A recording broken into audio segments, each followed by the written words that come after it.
पाकिस्तान और इंग्लैंड के दरमियान हेडिंगले लीड्स में होने वाला पहला टेस्ट मैच पाकिस्तान 2.5 दिनों में हार गया। मे बी 2.5 दिनों में नहीं, सिर्फ 2 दिनों में हार गया, क्योंकि दूसरे दिन में पहला सेशन तो बारिश की वजह से हो ही नहीं सका था। पाकिस्तान दोनों 2 दिन में एक पूरा टेस्ट मैच एक इनिंग्स से हार गया। अब ऐसा नहीं है कि पाकिस्तान पहली दफा एक इनिंग्स से टेस्ट मैच हारा हो। इसकी इंपॉर्टेंस इसलिए इतनी ज्यादा है कि इतनी ह्यूमिलेशन पाकिस्तान ने पिछले बहुत अरसे में नहीं देखी। पाकिस्तान पिछले 2-3 साल से टेस्ट मैचेस नहीं जीत पा रहा, वो बात सबको मालूम है। पाकिस्तान होम पे भी टेस्ट मैचेस हार रहा है, अवे भी टेस्ट मैचेस हार रहा है। बट इंग्लैंड की सीरीज एक बहुत बड़ी सीरीज होती है सब प्लेयर्स के लिए, पूरी नेशन के लिए, क्योंकि कुछ ही बड़े क्रिकेटिंग नेशन है फीफा की तरह। कुछ 40-50 टीम्स तो है नहीं, टोटल कुल मिला के 8-10 टीम्स है। तो कुछ ही उनमें बड़ी टीम है, जो ऑस्ट्रेलिया है, इंग्लैंड है, साउथ अफ्रीका है, न्यूजीलैंड है, यही या इंडिया है। यही कुछ बड़ी टीम्स है जिनके अगेंस्ट आपकी जो विन है वो मैटर करती है।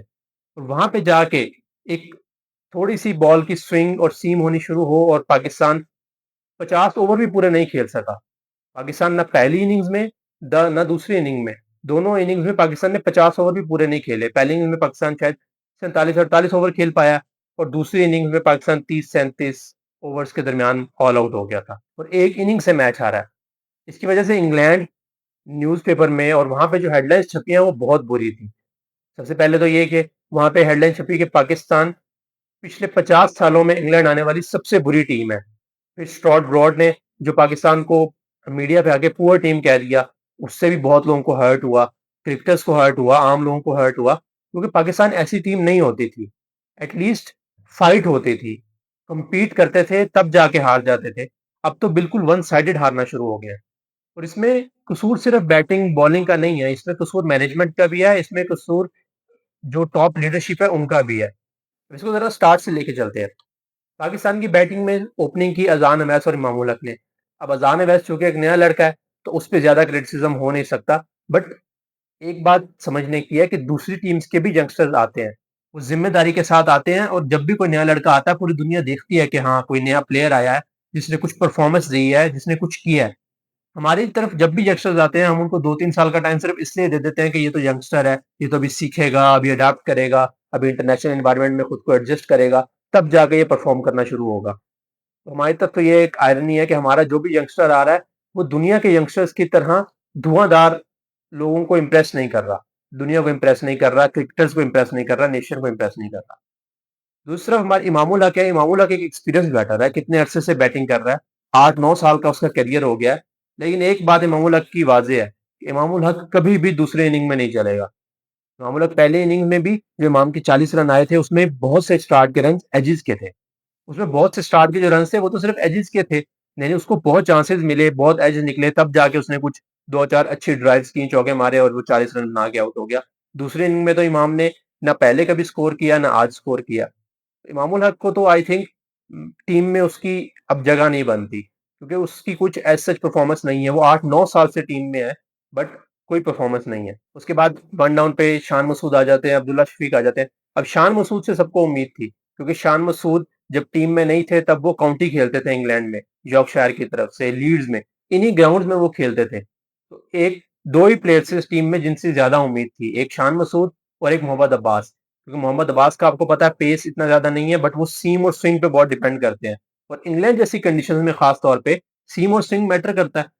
इंग्लैंड में तो आप अगर सीम स्विंग करें, आपने अगर टेस्ट मैच देखा हो, तो इंग्लैंड ने कई दफा कीपर ऊपर लेके ऑली रॉबिन्सन ने और जॉश टंग ने आगे बॉलिंग की है, सीम स्विंग पे डिपेंड किया, जिस तरह उन्होंने अब्दुल्ला शफीक को आउट किया दूसरे इनिंग में, पूरा सेटअप करके आउट कर रहे थे। और ऐसा भी नहीं है कि बहुत पेस बॉलिंग कर रहे थे, कीपर स्टंप्स के ऊपर ही खड़ा हुआ था। तो वो पूरा सेटअप करके पेस को कम करके सिर्फ सीम स्विंग की बेस पे आउट कर रहे थे, और यही तो हम अब्बास से एक्सपेक्ट कर रहे हैं कि अब्बास ये सब कुछ करेंगे, क्योंकि अब्बास भी काउंटी बहुत खेल चुके हैं और इंग्लैंड में उनकी 7-7 8-8 विकेटें हैं एक एक टेस्ट मैच में, एक एक इनिंग्स में। बहरहाल बैटिंग पे आ जाते हैं। शान मसूद से उम्मीद थी, शान मसूद ने बिल्कुल भी परफॉर्मेंस नहीं दी, बहुत डिसअपॉइंट किया। और शान मसूद का भी बहुत लंबा कैरियर है, शान मसूद का भी तकरीबन 10-11-12 साल का कैरियर हो चुका है। तो उनको भी स्टेप अप करके जिम्मेदारी लेनी चाहिए थी। अब्दुल्ला शफीक ने अच्छी इनिंग्स खेली, पहली में भी और दूसरे में भी वो बहुत अच्छा खेल रहे थे, बट ऑब्वियसली उनको बहुत अच्छे तरीके से इंग्लैंड ने फंसा के आउट किया। उसके बाद आ जाते हैं सलमान अली आगा और मोहम्मद रिजवान पे। सलमान अली आगा अब लोग उस पे तनकीद बहुत कर रहे हैं, लेकिन मेरे हिसाब से वो एक टेस्ट का बहुत अच्छा प्लेयर है, बहुत स्टेबल प्लेयर है, उसको टेल के साथ बैटिंग करनी आती है और वो इंग्लैंड भी पहली दफ़ा गया है। तो उसको कुछ मार्जिन दिया जा सकता है समान लियागा को, क्योंकि उसने डिफरेंट जगहों पे डिफरेंट कंट्रीज में परफॉर्म किया है, खासतौर पर टेस्ट मैचेस में परफॉर्म किया है, बहुत अच्छा परफॉर्म किया है। आपको अगर श्रीलंका की सीरीज याद हो, तो सलमान अली आगा अकेला टेल के साथ बैटिंग कर रहा था कितने टाइम तक। Salman Ali Agha is a good decent player, उसको उसको रन देना भी जरूरी है, वो इंग्लैंड भी पहली दफा गया है, उसको चांस देना जरूरी है। जहां तक बात है मोहम्मद रिजवान की, मोहम्मद रिजवान अब मजीद कुछ ज्यादा अच्छा खेल तो वैसे भी नहीं सकते, तो उनकी जगह किसी यंगस्टर कीपर को ला के टीम बनाने की कोशिश करनी चाहिए, बजाय इसके कि रिजवान को ही घसीटते जाएं, उसी को लंबा लेके चलते जाएं और रिजवान से ही परफॉर्मेंस एक्सपेक्ट करें। आई थिंक अब उसकी जगह नए कीपर रुहेल नजीर को लेके आना चाहिए। रुहेल नजीर कितने अरसे से लाइन में लगा हुआ है, लेकिन वो अब तक टीम में नहीं आ पा रहा। गाजी गौरी को लेके गए हैं तो गाजी गौरी को चांस दें, सलमान रिजवान को बिठाएं उसकी मेंटरशिप में, गाजी गौरी को बैटिंग करवाएं। रिजवान वैसे भी अब कुछ अर्सा आगे, कितना अर्सा, शायद 1 साल 2 साल खेल लेगा, उसके बाद ऑब्वियसली हमें नए प्लेयर्स की जरूरत पड़ेगी। बाकी उसके बाद नीचे टेल पे आ जाते हैं। हमारी टेल की भी जब बैटिंग आती है तो वो ये शायद ये समझते हैं कि हम चूंकि टेल हैं, अगर बैट्समैन ने कुछ नहीं किया तो हम पे भी कोई जिम्मेदारी नहीं है। वो आते हैं इधर छोटे छक्के मारने की कोशिश करते हैं और आउट हो जाते हैं। हालांकि टेल की रिस्पॉन्सिबिलिटी होती है कि वो मैच को लंबा खींचते हैं। जितना आप अगर स्कोर नहीं कर सकेंगे, बट आप अपोजिशन को थका तो देंगे, उनको बॉलिंग करवाते जाएंगे, जितना आप हो सकेगा उनको रोक के रखेंगे, मैच को खींचेंगे, ताकि बॉलर्स एग्जॉस्ट हो जाए, उनकी फील्डिंग एग्जॉस्ट हो जाए, ताकि वो जब बैटिंग करने आए तो वो थके हुए हों और चांस हो कि उनको आउट किया जा सके। लेकिन हमारी टेल आती है, वो छक्के मारने की कोशिश में आउट हो जाते हैं, चाहे वो खुरम शहजाद हो, चाहे वो अब्बास हो, सब इसी तरह बैटिंग करते हैं।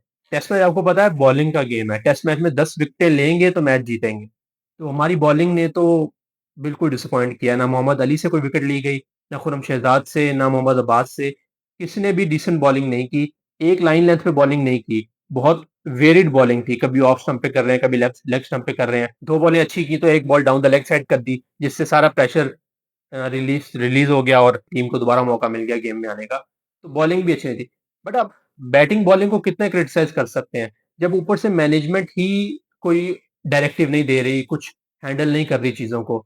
और इस ये जो मैनेजमेंट का फ्लॉ है, ये टॉप से चलता है, यानी चेयरमैन पीसीबी से चलेगा, मोहसिन नकवी से चलेगा। अब मोहसिन नकवी साहब के पास दो मिनिस्ट्रीज हैं, दो अथॉरिटीज हैं, ये वो इंटीरियर मिनिस्टर भी हैं और वो पीसीबी के चेयरमैन भी हैं। अब पीसीबी का चेयरमैन होना is a full time job. ऐसा नहीं हो सकता कि आप इसको पार्ट टाइम महीने में एक दफा एनसीए में आए और गद्दाफी स्टेडियम आ जाएं और एक दफा आप आगे बस मीटिंग करें और हैंडल कर लें, जिस तरह बाकी मिनिस्ट्रीज चल जाती हैं। पीसीबी चेयरमैन होना is a full time job, आपको नजर रखनी है मैचेस पे कि क्या चल रहा है। उन्होंने पूरी की पूरी क्रिकेट आकिब जावेद के हाथ में दे दी, क्योंकि उन्होंने वो पाकिस्तान में दो स्पिनिंग ट्रैक बना के वो इंग्लैंड के अगेंस्ट हमें मैचेस जितवा दिए थे। तो बस उसके बाद से वो पूरी की पूरी क्रिकेट मैनेजमेंट ही आकिब जावेद के हाथ में है। अब उन्होंने सरफराज अहमद को कोच लगाया हुआ है। अब सरफराज अहमद ने ऐसी कौन सी लेवल 1 लेवल 2 की कोचिंग की है जिसकी वजह से उनको नेशनल टीम का कोच लगा दिया है। नेशनल टीम का कोच कहीं भी लगाया जाता है, वो बहुत एक्सपीरियंस लोगों को बुला के लगाया जाता है।